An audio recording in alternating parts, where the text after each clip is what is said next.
ബീഹാർ നിയമസഭാ തെരഞ്ഞെടുപ്പിന്റെ ആദ്യഘട്ട വോട്ടെടുപ്പ് ആരംഭിച്ചു. 18 ജില്ലകളിലെ 121 മണ്ഡലങ്ങളിലായി 3.75 കോടി വോട്ടർമാർ വിധിയെഴുതും. ബീഹാർ ഉപമുഖ്യമന്ത്രിമാരായ സാമ്രാട്ട് ചൗധരി, വിജയ് കുമാർ സിൻഹ, പ്രതിപക്ഷ നേതാവ് തേജസ്വി യാദവ് തുടങ്ങി പ്രമുഖരടക്കം 1314 സ്ഥാനാർത്ഥികൾ മത്സരരംഗത്ത്. കനത്ത സുരക്ഷ.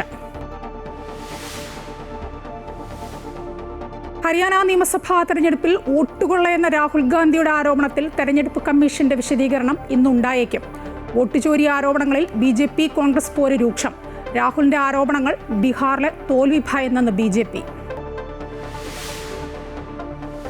SIRൽ സുപ്രീം കോടതിയെ സമീപിക്കുന്നതിന് മുന്നോടിയായി നിയമോപദേശ നടപടികളിലേക്ക് കടന്ന സംസ്ഥാന സർക്കാർ. തീവ്ര വോട്ടർ പട്ടിക പരിഷ്കരണ നടപടിക്രമങ്ങൾ വേഗത്തിലാക്കി തെരഞ്ഞെടുപ്പ് കമ്മീഷൻ.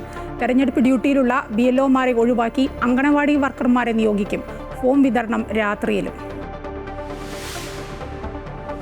ശബരിമല സ്വർണ്ണക്കൊള്ളയിൽ റിമാൻഡിലുള്ള മുരാരി ബാബുവിന്റെ ജാമ്യാപേക്ഷ ഇന്ന് റാന്നി 1ാം ക്ലാസ് മജിസ്ട്രേറ്റ് കോടതിയിൽ. ദേവസ്വം ബോർഡ് മുൻ പ്രസിഡന്റ് N വാസുവിനെ വീണ്ടും വിളിപ്പിക്കും. ഉണ്ണികൃഷ്ണൻ പോറ്റിയെ സന്നിധാനത്ത് എത്തിച്ച് തെളിവെടുത്തേക്കും.